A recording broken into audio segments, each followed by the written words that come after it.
अब ये बात हम करते हैं सॉलिड्स में। हेडिंग क्या है? इम्परफेक्शंस इन सॉलिड्स या डिफेक्ट्स इन सॉलिड्स, ये हमारा हेडिंग होता है सॉलिड्स में डिफेक्ट्स। ना जो हम आगे के टॉपिक्स पढ़ रहे हैं, जब हमने क्लासिफिकेशन किया क्रिस्टलाइन सॉलिड्स अमॉर्फस सॉलिड्स में, क्लासिफिकेशन के बाद जब हमने क्रिस्टलाइन सॉलिड्स का फर्दर क्लासिफिकेशन किया, तो वहां से आप ये समझ लो कि हम क्या पढ़ रहे हैं, क्रिस्टलाइन सॉलिड्स के बारे में बात कर रहे हैं। ठीक है, क्रिस्टलाइन सॉलिड्स के बारे में सबसे पहले हमने क्या पढ़ा था? जब हम सॉलिड्स को क्या कर रहे थे, रिड्यूस कर रहे थे, सॉलिड्स को क्लासिफाई कर रहे थे, तो हमने क्या पढ़ा सॉलिड्स के बारे में, क्रिस्टलाइन सॉलिड्स के बारे में, कि वहां पे कॉन्स्टिट्यूएंट पार्टिकल्स का रेगुलर अरेंजमेंट होता है। ठीक है, ये शॉर्ट रेंज में भी होता है, ये लॉन्ग रेंज में भी होता है। मतलब क्या है, आपने कोई सॉलिड लिया, उस सॉलिड में अगर आप पूरे सॉलिड में मूव करते हैं, through out the solid move करते हैं, थ्रू आउट द सॉलिड जाते हैं, तो आपको क्या मिलेगा? जो अरेंजमेंट आपने देखा स्टार्टिंग में, वही अरेंजमेंट आपको through out the crystal, through out the solid मिलेगा। ठीक है, ऐसा हमने पढ़ा, ऐसा हमने पढ़ लिया ना कि हाँ ऐसा है, कांस्टेंट पार्टिकल्स का रेगुलर अरेंजमेंट शॉर्ट रेंज में और लॉन्ग रेंज में होता है। लेकिन हम कितने भी सॉलिड्स पढ़ें और उन सॉलिड्स में अगर हम through out the solid move करते हैं, तो लॉन्ग रेंज ऑर्डर होता है क्रिस्टलाइन सॉलिड्स में, लेकिन कहीं ना कहीं कोई ना कोई डेफिशिएंसी, कोई ना कोई डिफेक्ट, कोई ना कोई इम्परफेक्शन वहां पे रह जाता है। तो कोई ना कोई इम्परफेक्शन वहां पे रह जाता है। तो ये क्यों होता है? ये जो होता है, जो इम्परफेक्शन आता है किसी सॉलिड में, ये होता है ड्यू टू द क्रिस्टलाइजेशन। जब हम उसको क्रिस्टलाइज करते हैं, तो उस क्रिस्टलाइजेशन के मेथड में कुछ कमी रह जाती है, जिसकी वजह से उस सॉलिड के अंदर क्या आता है? डिफेक्ट आता है। और हम इसको कहते हैं, जो सॉलिड बना, solid is said to be defected और इम्परफेक्ट। ठीक है, तो यहां पे जब हम इम्परफेक्शंस इन सॉलिड्स बात करते हैं, तो कुछ यहाँ पे टाइप्स हैं इम्परफेक्शंस के, वो इम्परफेक्शंस के टाइप आपको लिखना है। ठीक है, तो there are three types of defects in solids. First one is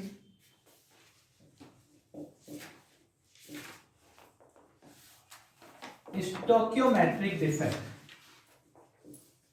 देखो, अब आप इसको इम्परफेक्शन कहो, डिफेक्ट्स कहो, है ना, ये आप देख लेना, बाकी दोनों जो टर्म है वो सेम है, स्टोकियोमेट्रिक डिफेक्ट्स। दूसरा जो डिफेक्ट है, ये है impurity defect.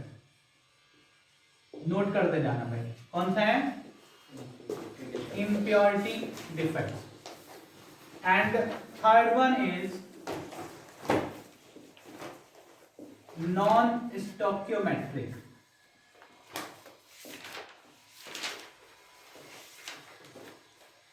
Non-stoichiometric defects. There are three types of defects.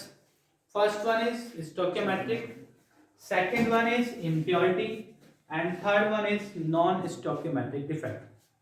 यहाँ आज की क्लास में हम ये तीनों के बारे में वन बाय वन डिस्कस करेंगे। नोट करो।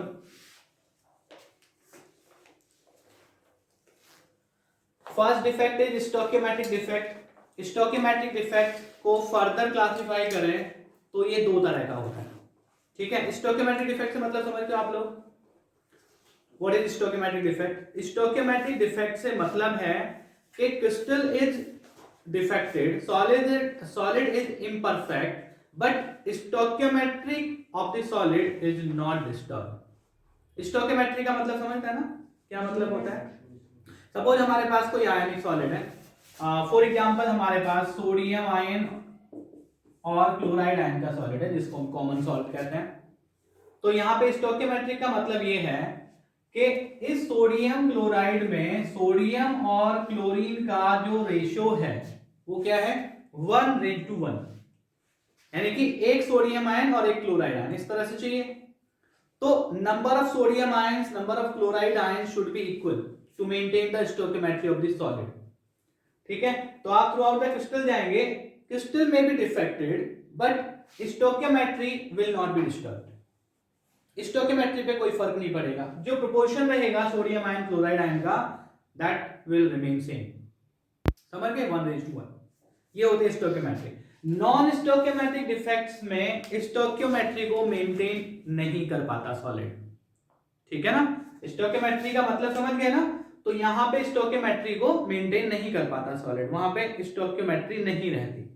यहां पे सॉलिड में डिफेक्ट होगा लेकिन सॉलिड में स्टोइकियोमेट्री मेंटेन रहेगी, समझ गए। अब बात करते हैं स्टोइकियोमेट्रिक डिफेक्ट्स की। स्टोइकियोमेट्रिक डिफेक्ट्स को फर्दर क्लासिफाई करते हैं। देखो डिफेक्ट्स इन सॉलिड्स को क्लासिफाई किया, there are 3 types of defects. अब स्टोइकियोमेट्रिक डिफेक्ट की बात आती है तो स्टोइकियोमेट्रिक डिफेक्ट को भी फर्दर क्लासिफाई किया जाता है। तो ये दो तरह के होते हैं, एक लिखोगे आप वैकेंसी डिफेक्ट, बड़ा आसान है ये, वैकेंसी डिफेक्ट्स, और दूसरा आपका होता है इंटरस्टिशियल डिफेक्ट्स, ठीक है। Vacancy defects and interstitial defect, दोनों का मतलब समझो। वैकेंसी एज टर्म सजेस्ट समझ में आ रहा होगा, यानी कि आप थ्रू आउट द क्रिस्टल जाते हैं, through out the solid move करते हैं, तो आपको दिखता है कि इस साइड पे, यहाँ साइड पे क्या होना चाहिए था, कांस्टेंट पार्टिकल प्रेजेंट होना चाहिए था, बस but constant particle is absent over there, constant particle वहां नहीं है, इसका मतलब एक साइड वैकेंट है। तो ऐसा जो डिफेक्ट होता है उसको क्या कहते हैं हम, वैकेंसी डिफेक्ट कहते हैं। समझ देख लिए, एग्जांपल ले लेते हैं। ये हमारे पास एक सॉलिड है जिसमें कांस्टेंट पार्टिकल हमारे क्या है, ए, इससे हम रिप्रेजेंट कर रहे हैं कांस्टेंट पार्टिकल को। ये हमारे पास एक सॉलिड रहा, ठीक है साहब।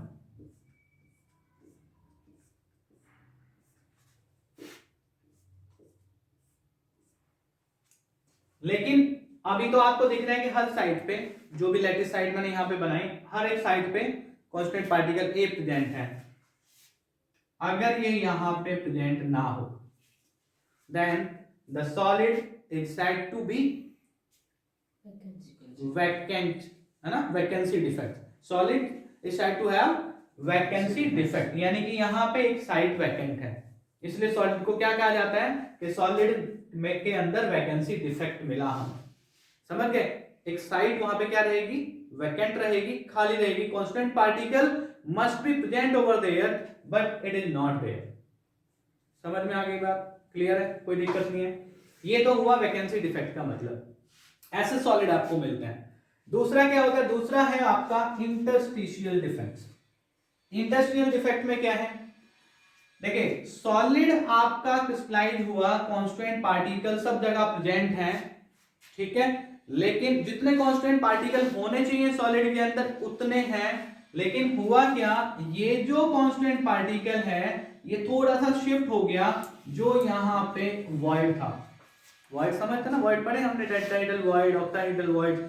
Void mean vacant space. जैसे एग्जांपल मैंने दिया था कि भाई अगर एक रूम में आप फुटबॉल भर दो, एक रूम में आपने फुटबॉल फिल कर दी, एक रूम को फुटबॉल से भर दिया, तो फुटबॉल, क्या फुटबॉल उस रूम का 100% स्पेस ऑक्यूपाई कर सकती हैं, कभी नहीं कर सकती।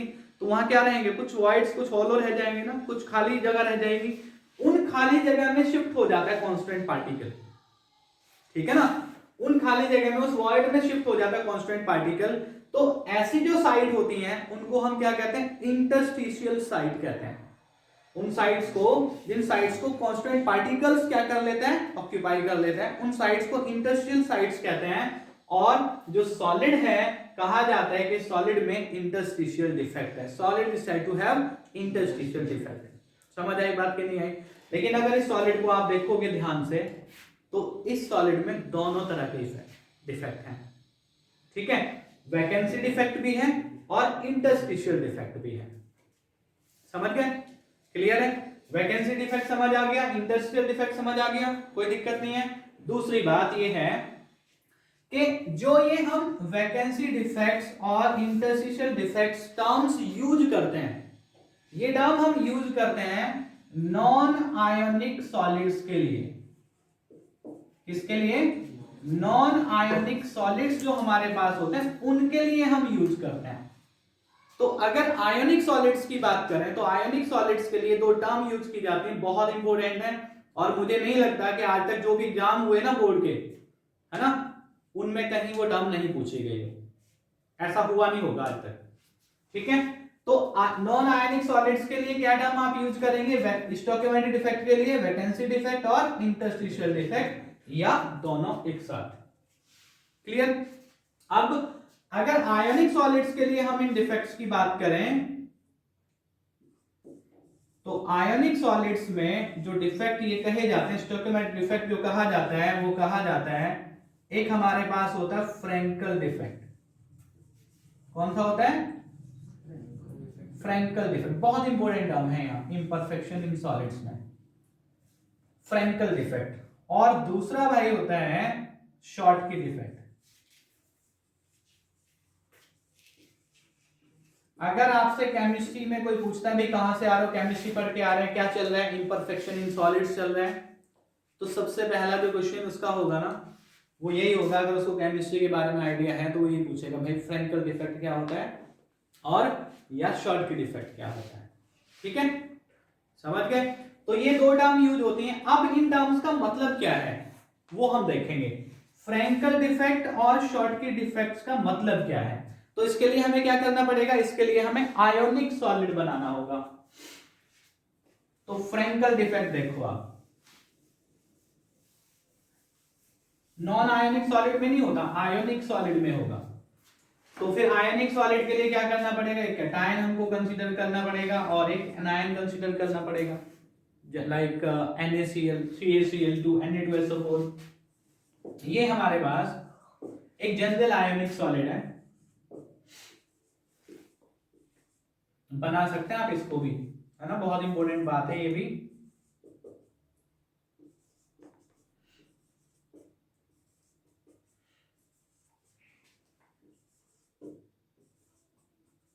ये तो रहा परफेक्ट, है ना, जब सॉलिड में कोई डिफेक्ट नहीं है।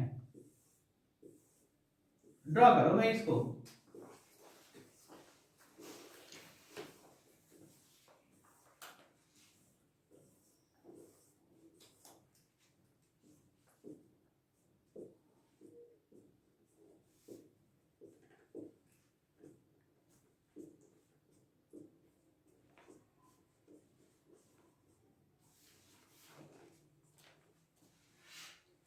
ये हमारे पास एक परफेक्ट सॉलिड है ना, देयर इज नो डिफेक्ट।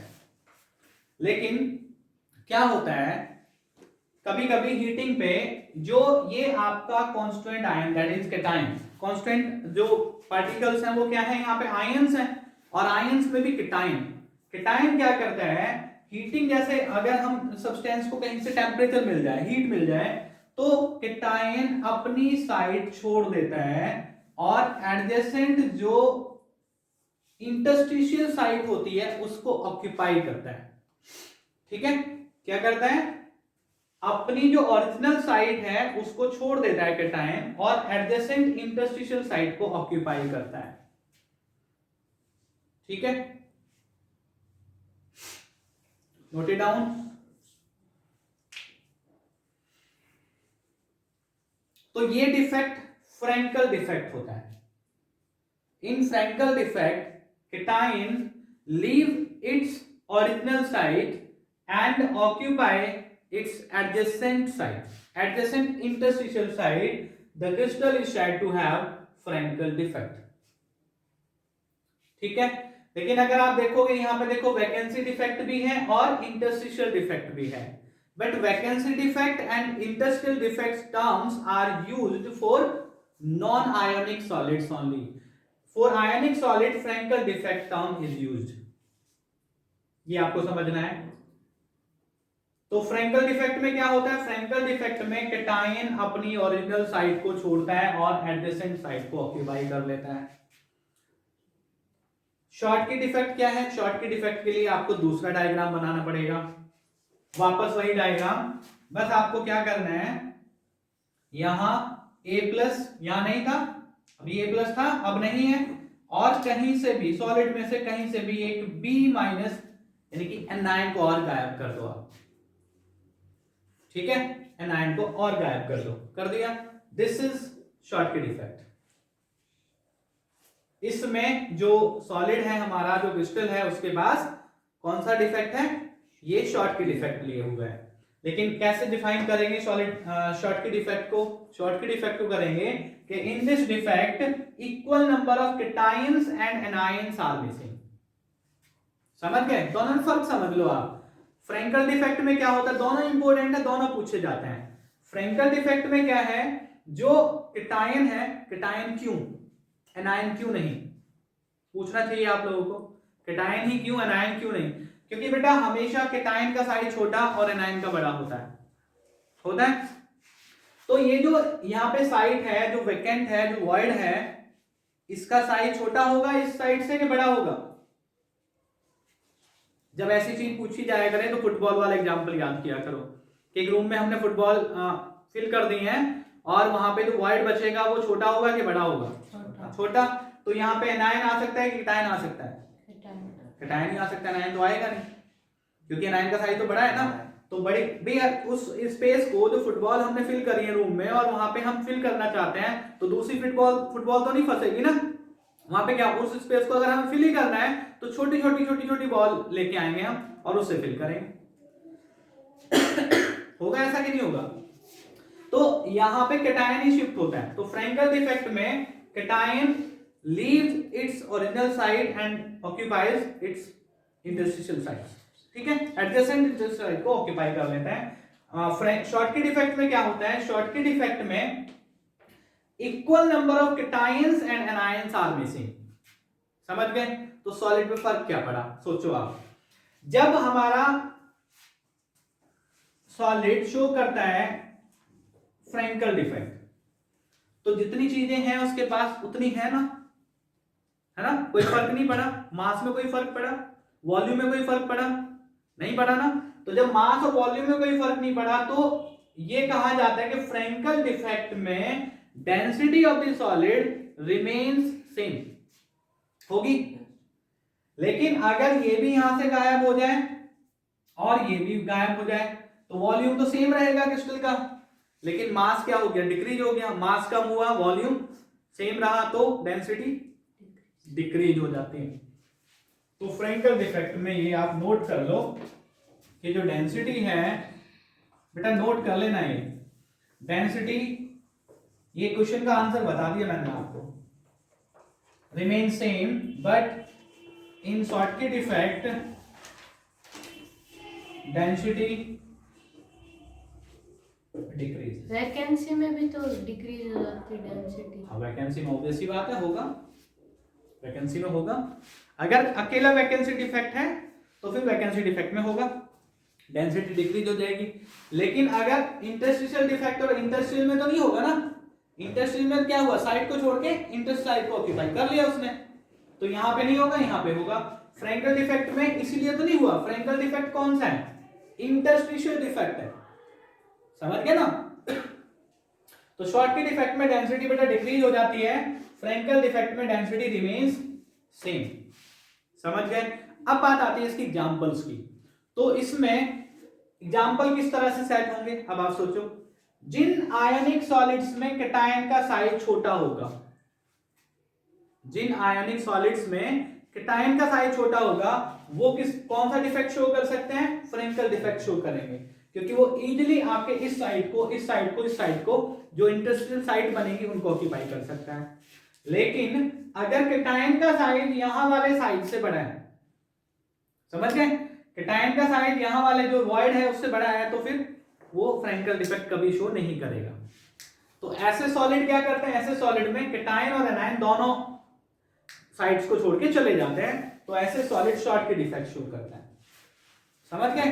तो ऐसे सॉलिड क्या करेंगे? शॉर्टकी डिफेक्ट शो करेंगे। क्लियर है? तो फिर एक एग्जांपल यहां पे ऐसा है जहां से क्वेश्चन पूछा जाता है। ये एग्जांपल है AgBr, silver bromide. Silver bromide ऐसा एग्जांपल है जो फ्रैंकल डिफेक्ट और शॉर्टकी डिफेक्ट दोनों डिफेक्ट शो करता है। इसमें कभी कभी फ्रैंकल डिफेक्ट देखा जाता है, कभी कभी शॉर्टकी डिफेक्ट देखा जाता है। तो ये बात हुई आपकी इसकी स्टोइकोमेट्रिक डिफेक्ट की। क्लियर है? कोई डाउट हो तो आप पूछ लो, कोई दिक्कत नहीं है। इसके बाद बात करते हैं इम्प्योरिटी डिफेक्ट की। दूसरा डिफेक्ट इम्प्योरिटी डिफेक्ट। तो इसमें हमको पता होना चाहिए मेनली स्टोइकोमेट्रिक डिफेक्ट में कि भाई फ्रेंकल डिफेक्ट क्या होता है, एक शॉर्टकी डिफेक्ट क्या होता है, यानी कि इनके बारे में आइडिया होना चाहिए भाई, कम से कम हम आइडेंटिफाई तो कर पाए कि यहाँ पे शॉर्टकी डिफेक्ट है, यहाँ पे फ्रेंकल डिफेक्ट है। दूसरी चीज डेंसिटी का आपको फर्क पता होना चाहिए, डेंसिटी किसमें सेम रहती है या किसमें चेंज नहीं होती, किसमें डिक्रीज हो जाती है, समझ गए। और तीसरी चीज यहाँ पे एग्जांपल जो आपको ध्यान रखना है, आपका फ्रेंकल डिफेक्ट शॉर्टकी डिफेक्ट का क्वेश्चन नहीं छूटेगा, समझ गए। दूसरी बात इम्प्योरिटी डिफेक्ट क्या होता है। इम्प्योरिटी डिफेक्ट टर्म पढ़ो यहाँ पे, इम्प्योरिटी यानी कि जो सॉलिड होगा हमारा वो प्योर नहीं होगा, ठीक है, उसमें क्या होगा, कोई दूसरा सॉलिड क्रिस्टलाइज हुआ है उसके साथ। फॉर एग्जांपल यहां पे हमारे पास एक कंपाउंड है, एक सॉलिड है NaCl। अब NaCl को जब हम क्रिस्टलाइज करते हैं, सॉलिड फॉर्म में लेके आते हैं, तो इसके साथ इम्प्योरिटी, एक इम्प्योरिटी क्रिस्टलाइज होती है और वो इम्प्योरिटी होती है SrCl2 वाली। SrCl2 होता है स्ट्रोंशियम क्लोराइड। तो अगर ये दोनों एक साथ हैं तो इसका मतलब in this solid, main solid हमारा ये है, in this solid impurity is present. अब ये इम्प्योरिटी रहेगी कहां, देखो अब इस बात को समझो, सोडियम आयन पॉजिटिव चार्ज होता है, क्लोराइड आयन नेगेटिव चार्ज होता है, +1 होता है, और स्ट्रोंशियम पे कितना चार्ज होता है, +2 चार्ज होता है, समझ गए। तो केटाइन हमेशा केटाइन की साइड ऑक्यूपाई करता है, एनायन हमेशा एनायन की साइड ऑक्यूपाई करता है। अब आपके पास यहाँ पे Cl- है, तो आप ये तो बता नहीं सकते भी कौन सा स्ट्रोंशियम का है कौन सा सोडियम का है, नहीं बता सकते ना। All the chloride ions are same, कोई फर्क नहीं है। लेकिन सोडियम आयन और स्ट्रोंशियम आयन को तो आप आइडेंटिफाई कर सकते हो ना, कहां किस साइड पे सोडियम आयन है किस साइड पे स्ट्रोंशियम आयन है, समझे कि नहीं समझे। तो अभी होता क्या है क्रिस्टल में, जैसे आपका ये सोडियम आयन है, सोडियम आयन क्लोराइड आयन इस तरह से, ठीक है, बनाओ ये भी। इम्प्योरिटी डिफेक्ट तभी समझ में आएगा।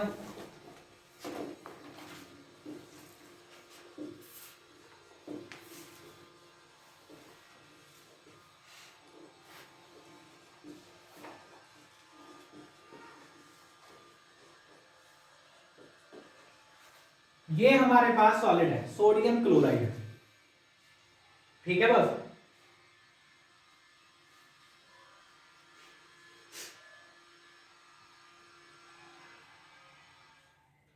अगर इस सॉलिड में इंप्योरिटी डिफेक्ट है तो कैसे होगा, देखो स्ट्रोंशियम क्लोराइड सपोज इसके साथ क्रिस्टलाइज हो गया, इंप्योरिटी डिफेक्ट को समझने के लिए तो क्या होगा, सोडियम आयन की जो साइड है उसको स्ट्रोंशियम आयन Sr2+ ऑक्यूपाई करेगा, कर लिया।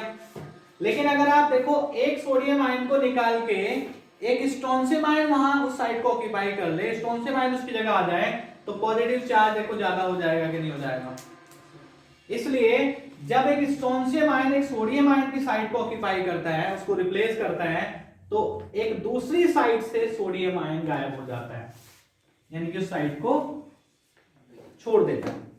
अभी चार्ज बैलेंस है, क्योंकि जितने भी देखो आयनिक सॉलिड्स हैं they are electrically neutral, they maintain their electrical neutrality. तो ये चीज सॉलिड अपने आप करता है, ठीक है ना। चार्ज को मेंटेन सॉलिड कर, चार्ज को मेंटेन करना सॉलिड का काम है।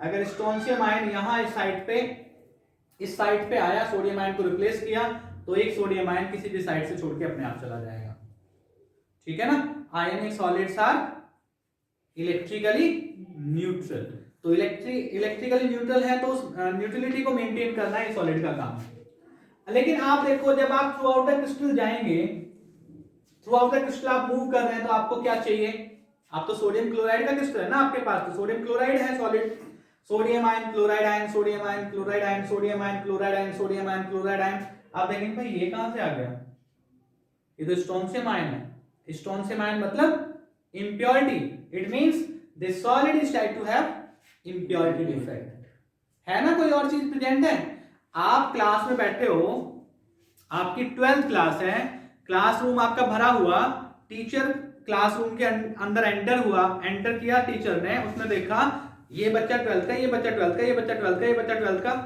अच्छा तुम तो 11th में हो ना, तुम क्या कर रहे हो यहाँ, समझ में आ गई बात। ये इम्प्योरिटी डिफेक्ट है, यानी कि जहां जो अनवांटेड है वो इम्प्योरिटी होती है, समझ गए। Unwanted things are called impurity. तो स्ट्रोंशियम आयन तो नहीं चाहिए ना हमें यहाँ पे, तो इसका मतलब है कि सॉलिड के अंदर क्या आ गया, इम्प्योरिटी डिफेक्ट आ गया, समझ गए। यानी कि सॉलिड जो मेन सॉलिड है उसके साथ कुछ और क्रिस्टलाइज हो जाता है, पॉसिबल है, बहुत बड़ी बात नहीं है, ठीक है ना, पॉसिबल है। तो ये हुआ आपका इम्प्योरिटी डिफेक्ट। इसके बाद इस डायग्राम को बनाओ और इसके बाद हम बात करेंगे नॉन स्टोइकियोमेट्रिक डिफेक्ट की। Non stoichiometric defect, non stoichiometric defect को फर्दर क्लासिफाई करते हैं, और फर्दर क्लासिफाई करते हैं तो there are two types of non stoichiometric defect. Non stoichiometric का मतलब बता दिया मैंने, स्टोइकियोमेट्री मेंटेन नहीं कर पाता सॉलिड, ठीक है। ये हम देखेंगे किस तरह से। तो पहला जो नॉन स्टोइकियोमेट्रिक डिफेक्ट है वो है मेटल एक्सेस डिफेक्ट। एक्सेस का मतलब समझते हो ना, एक्सेस का मतलब समझते हो ना, ठीक। सेकंड मेटल, जहां पे मेटल एक्सेस में ना हो, मतलब डेफिशिएंसी हो मेटल की, मेटल डेफिशिएंसी डिफेक्ट। समझ में तो आ रही है ना बात, हम भी बोलो। Metal excess defect, metal deficiency defect, ये दो तरह के डिफेक्ट होते हैं नॉन स्टोइकियोमेट्रिक डिफेक्ट में। अब पहले वाले की बात करेंगे, मेटल एक्सेस डिफेक्ट। अब मेटल एक्सेस डिफेक्ट मतलब मेटल ज्यादा है, तो मेटल एक्सेस डिफेक्ट पहला होता है ड्यू टू एनायनिक वैकेंसीज, है ना, due to anionic vacancies, anion चला गया तो प्रोपोर्शनली जो मेटल है वो एक्सेस में हो गया। दूसरा होता है due to the presence of extra cation on the interstitial sites, तो ये भी चाहिए नहीं, लेकिन एक्स्ट्रा कैटायन प्रेजेंट है इंटरस्टिशियल साइट पे, ये भी क्या हो गया, मेटल एक्सेस डिफेक्ट हो गया, एक्सेस में आ गया मेटल। मेटल डेफिशिएंसी डिफेक्ट में क्या होता है, मेटल की डेफिशिएंसी होती है, मेटल स्टोइकियोमेट्री मेंटेन नहीं कर, सब्सटेंस स्टोइकियोमेट्री मेंटेन नहीं कर पाता और मेटल वहां पे क्या रहता है, डेफिशिएट रहता है, कम रहता है, डेफिशिएंसी रहती है मेटल की, ठीक है। तो पहली बात करेंगे मेटल एक्सेस डिफेक्ट में, metal excess defect due to anionic vacancies, due to anionic vacancies.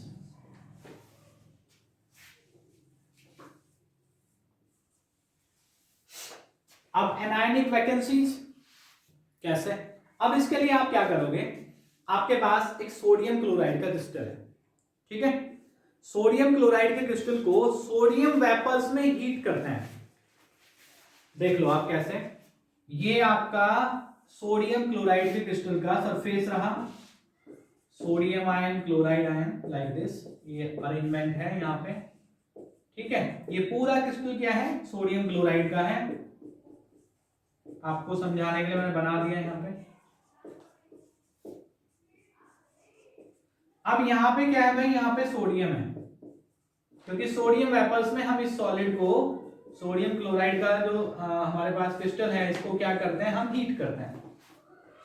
Heating पे क्या होगा, सोचो आप, हीटिंग पे ये जो सोडियम एटम्स हैं, ये सोडियम एटम में से इलेक्ट्रॉन बाहर आएगा, ठीक है, समझना बात को।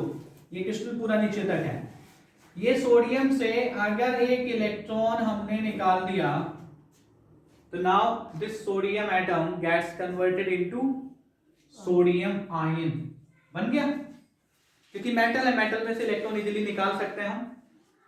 तो जैसे ये इलेक्ट्रॉन यहां से बाहर निकलता है और ये सोडियम आयन में कन्वर्ट होता है, ये जो क्लोराइड आयन यहां प्रेजेंट है, ये क्लोराइड आयन इस साइड को छोड़ देता है, कहां जाता है, ये क्लोराइड आयन ने अपनी साइड छोड़ी और ये सरफेस पे चला जाता है, ये बना लेता है यहां सोडियम क्लोराइड, बन गया। Now this electron comes to this side and occupy it, electron आया, इस साइड को ऑक्यूपाई कर लिया, लेकिन आपका तो क्रिस्टल ये था ना, क्यों भाई, ये था ना। अब आप देखो इसमें क्या है, this system is said to have defected now because chloride ion should be there, chloride ion चाहिए था ना यहाँ पे, but it is not there, ये नहीं है यहाँ पे, एब्सेंट है, वैकेंसी, लेकिन वैकेंट तो नहीं है, क्यों, क्योंकि उस साइड को इलेक्ट्रॉन ऑक्यूपाई कर चुका। लेकिन अगर हम अब ये जो क्रिस्टल हमारा है, इसमें दो तीन चीजें चेक करो आप, ये इलेक्ट्रिकली न्यूट्रल है कि नहीं है, पॉजिटिव चार्ज नेगेटिव चार्ज बराबर होने चाहिए, बराबर है, इक्वल है, क्यों, क्योंकि जो नेगेटिव चार्ज में कमी हुई थी वो इलेक्ट्रॉन ने पूरी कर दी। बट सोडियम क्लोराइड के क्रिस्टल में सोडियम आयन और क्लोराइड आयन इक्वल नंबर में चाहिए कि नहीं चाहिए, है, कौन ज्यादा है, क्लोरीन ज्यादा है, क्लोरीन तो चला गया ना एक छोड़ के, सोडियम आयन ज्यादा हुआ ना, सोडियम आयन मतलब मेटल ज्यादा हुआ, तो हमने क्या पढ़ना है, metal excess defect due to anionic vacancies, समझ गए है। तो metal is solid is said to have metal excess defect due to anionic vacancies. अब इस इलेक्ट्रॉन की वजह से क्या होता है क्रिस्टल के अंदर, ये भी समझो आप, यहां से क्वेश्चन आता है, ये क्वेश्चन के बारे में बात करूंगा। अब एक बात तो यहां पे ये समझनी है कि जैसे सोडियम क्लोराइड सॉलिड स्टेट में है तो करंट पास नहीं करता ना, सॉलिड स्टेट में सोडियम क्लोराइड में करंट पास नहीं होता, but now electron is present in this compound, तो ये एक तो इलेक्ट्रिसिटी का कंडक्टर हो जाता है क्योंकि इलेक्ट्रॉन फ्लो कर सकता है, समझ गए, फ्री इलेक्ट्रॉन्स आते हैं नाउ, तो इलेक्ट्रॉन फ्री हो सकता है, तो समवॉट कंडक्शन यहां पे हो जाएगा, ठीक है, एक बात। दूसरी बात, ये जो इलेक्ट्रॉन यहां आया, इस इलेक्ट्रॉन की प्रेजेंस की वजह से जो सोडियम क्लोराइड का कलर है वो चेंज हो जाता है, क्यों, आपको पता है ना, इलेक्ट्रॉन के एक्साइटमेंट से कलर चेंज होते हैं। तो यहां पे क्या हुआ, सोडियम क्लोराइड क्रिस्टल के अंदर इलेक्ट्रॉन आने की वजह से ये जो सोडियम क्लोराइड है ये आपका येलो कलर का हो जाएगा।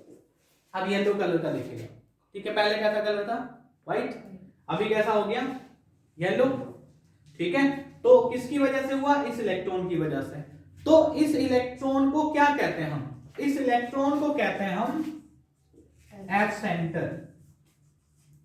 ये एफ सेंटर पूछा जाता है, what R F centres, what is F centre, ये बोर्ड का क्वेश्चन है जो मैंने बताया आपको, ठीक है। तो एफ सेंटर क्या है, in metal excess defect due to anionic vacancies some electrons occupy the sides of anions, ठीक है, these sides are known as F center because due to these sides compound exhibit color, ठीक है, compound क्या करना शुरू कर देता है, कलर शो करना शुरू कर देता है, कलर एग्जिबिट करना शुरू कर देता है, जिसकी वजह से इस सेंटर, इस साइड को हम क्या बोलना शुरू करते हैं, एफ सेंटर बोलना शुरू करते हैं।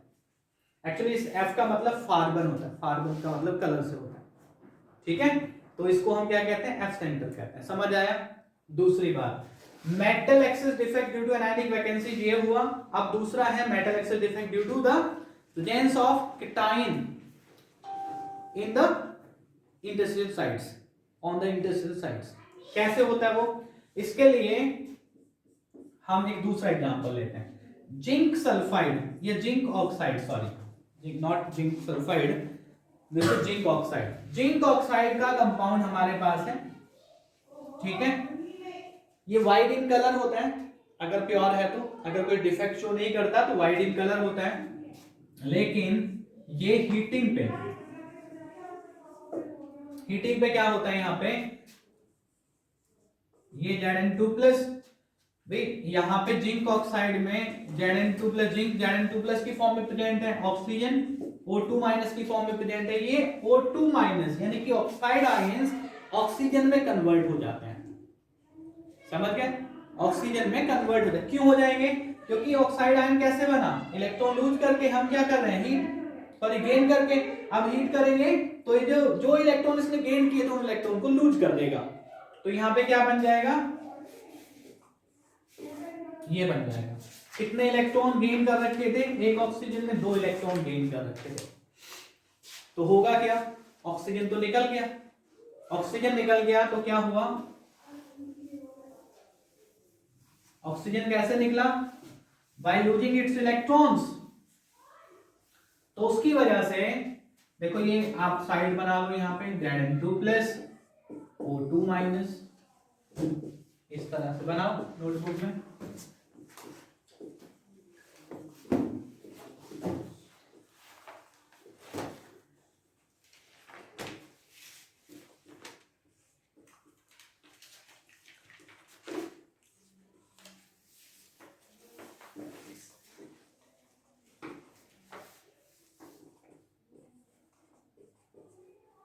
ठीक है भाई, ये हो गया क्रिस्टल।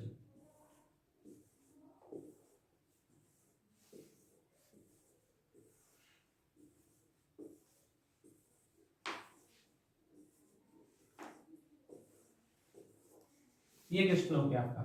हीट करेंगे आप तो क्या होगा? O2 माइनस ऑक्साइड आयन क्या करेगा? ऑक्सीजन में कन्वर्ट हो जाएगा, यानी कि ऑक्साइड आयन निकल गया O2 की फॉर्म में, निकल गया। इसने क्या किया? 2 इलेक्ट्रॉन लूज किए। अब वो 2 इलेक्ट्रॉन क्या करें? तो 2 इलेक्ट्रॉन में से एक इलेक्ट्रॉन तो जिस साइड से ऑक्साइड आयन गया उस साइड को ऑक्यूपाई करता है, और दूसरा इलेक्ट्रॉन कहां करेगा? इस ये Zn2 प्लस यहां आ जाएगा। ठीक है, इन साइड्स को जहां से जिंक आयन और ऑक्साइड आयन निकले हैं उन साइड्स को तो करेंगे इलेक्ट्रॉन्स ऑक्यूपाई। तो ये तो हो गए आपके एब्सेंटर्स। ऑक्साइड आयन बाहर निकल गया, जिंक आयन ने एडजेसेंट इंटरस्टिशियल साइट ऑक्यूपाई कर ली। मैंने क्या कहा था? Metal excess defect due to the presence of cations on the adjacent interstitial sites present है।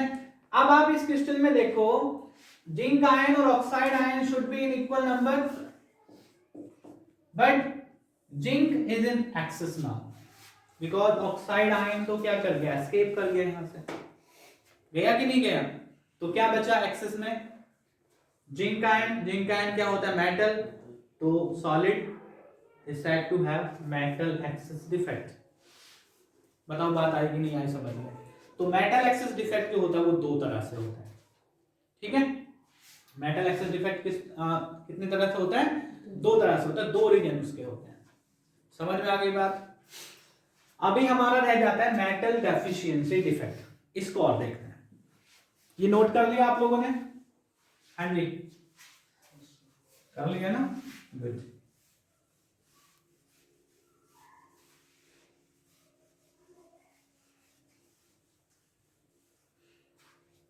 तो मेटल डेफिशिएंसी डिफेक्ट को समझने के लिए हमको कुछ मेटल को देखना पड़ेगा जिनके वेरिएबल ऑक्सीडेशन स्टेट होते हैं।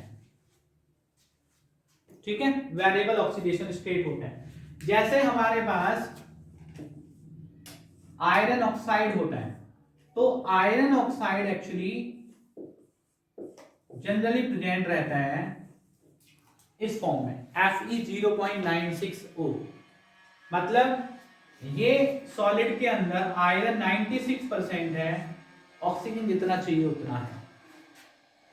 निकेल में ऐसा होता है, क्रोमियम में ऐसा होता है, बहुत सारे सॉलिड्स हैं। और ऐसे जो ऑक्साइड्स होते हैं मेटल के, उनको हम कहते हैं नॉन स्टोइकियोमेट्रिक ऑक्साइड्स, है ना? सॉलिड की बात है क्योंकि यहाँ पे मेटल की डेफिशिएंसी है, तो डिफेक्टेड हुआ सब्सटेंस हमारा, तो जो सॉलिड होगा हमारा वो कहा जाएगा कि सॉलिड के अंदर नॉन स्टोइकियोमेट्रिक डिफेक्ट है ना? क्यों है? क्योंकि यहाँ पे मेटल की डेफिशिएंसी है। तो नॉन स्टोइकियोमेट्रिक डिफेक्ट जो हुआ वो हुआ, कौन सा डिफेक्ट हुआ इसमें? Metal deficiency defect. कैसे? अब ये आपको समझना है। देखो आयरन जो है उसके 2 ऑक्सीडेशन स्टेट होते हैं। ये आपने 9th क्लास में पढ़ लिया होगा, है ना? +2 +3। कॉपर में भी होता है ऐसा, निकेल में भी होता है ऐसा, क्रोमियम में भी होता है ऐसा। समझ गए? अब जब आयरन को एक्सपोज करते हैं हम, तो वो ऑक्सीजन के साथ, एयर में जो ऑक्सीजन होती है उसके साथ रिएक्शन करता है, क्या बनाता है? आयरन ऑक्साइड बनाता है। तो आयरन ऑक्सीडाइज होता है +2 ऑक्सीडेशन स्टेट में भी और +3 ऑक्सीडेशन स्टेट में भी। ठीक है, यानी कि जब आयरन का ऑक्साइड हमारा होता है जिसको हम रस्ट कहते हैं, वहां पे आयरन ऑक्साइड FeO की फॉर्म में भी प्रेजेंट होता है और Fe2O3 की फॉर्म में भी प्रेजेंट होता है। होता है, दोनों तरह के ऑक्साइड होते हैं। अब सपोज जब हमारा मेटल आयरन ऑक्सीडाइज हुआ, रस्टिंग हुई उसकी, तो वहां पे वो प्रेजेंट था Fe2+ और O2- की फॉर्म में। जस्ट फॉर एग्जांपल है ना, ये हमने कंसीडर कर लिया इनिशियली।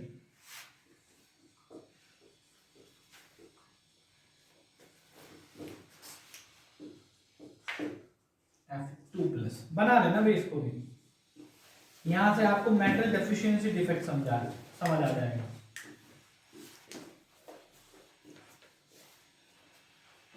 ये सॉलिड का जो हमारा आयरन का ऑक्साइड है, जो रस्ट है, उसमें आयंस का अरेंजमेंट है इस तरह से।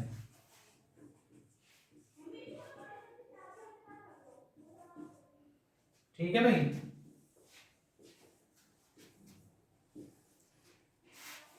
ये जो अरेंजमेंट है इसमें केवल हमने Fe2+ आयन लिए, लेकिन हमें पता है कि रस्ट में Fe3+ आयन भी प्रेजेंट होता है, क्योंकि आयरन का ऑक्साइड Fe2O3 वाला भी होता है वहां पे। तो इसका मतलब कुछ साइड्स जहां पे Fe2+ प्रेजेंट है वहां पे Fe3+ प्रेजेंट होगा। हम मान लेते हैं कि कुछ साइड्स यहाँ पे Fe3+ वाले भी हैं, तो अभी ये क्या हो गया, ये मिक्स्ड ऑक्साइड हो गया, FeO भी Fe2O3 भी। लेकिन हुआ क्या, हुआ ये कि यहाँ पे एक पॉजिटिव चार्ज बढ़ गया, बढ़ा ना, पहले तो +2 था, जितना पॉजिटिव चार्ज था उतना नेगेटिव चार्ज था, लेकिन अभी एक पॉजिटिव चार्ज एक्स्ट्रा हो गया। इसको तो ये क्रिस्टल की जिम्मेदारी है उस चार्ज को मेंटेन करना, है ना, कंपाउंड को इलेक्ट्रिकली न्यूट्रल बनाना। तो क्या करेगा कंपाउंड, यहां भी Fe3+ प्रेजेंट होगा। अभी कितना पॉजिटिव चार्ज बढ़ गया, 2 पॉजिटिव, लेकिन इलेक्ट्रिकली न्यूट्रल चाहिए कंपाउंड, तो एक साइड से ऑक्साइड आयन चला जाता है। ठीक है, this side is vacant now. अभी आप देखो आपके क्रिस्टल में जो चार्ज है वो मेंटेन है या नहीं है, positive charge negative charge equal है, इक्वल है, बट मेटल की डेफिशिएंसी है या नहीं है, हैं? क्यों, ये हमने गलत कर दिया। ऑक्साइड ये 2+ ज्यादा हुआ ना, तो आयरन आयन जाता है, Fe2+, एक साइड वैकेंट रहती है। अभी चार्ज देखो बराबर हुआ कि नहीं हुआ, अभी चार्ज बराबर, लेकिन एक साइड देखोगे आप और ऑक्सीजन के साथ उसको कंपेयर करोगे तो मेटल की डेफिशिएंसी है, अभी हुई, पहले नहीं हुई थी, अभी हुई मेटल की डेफिशिएंसी। तो इस कंपाउंड में जो चार्ज है वो मेंटेन है, कंपाउंड इलेक्ट्रिकली न्यूट्रल है, लेकिन मेटल डेफिशिएंसी है, इसलिए इस कंपाउंड को कहेंगे इस कंपाउंड के अंदर मेटल डेफिशिएंसी डिफेक्ट है। समझ गए, क्योंकि आयरन और ऑक्साइड आयन, आयरन और ऑक्साइड आयन उस पोर्शन में नहीं है, सेम प्रोपोर्शन में नहीं है, इसलिए नॉन डिस्टोकेमेटिक डिफेक्ट में आता है। ठीक है, तो ये आपका होता है डिफेक्ट्स इन सॉलिड्स। आज समझ में आई, चलो नोट कर लो इसको भी।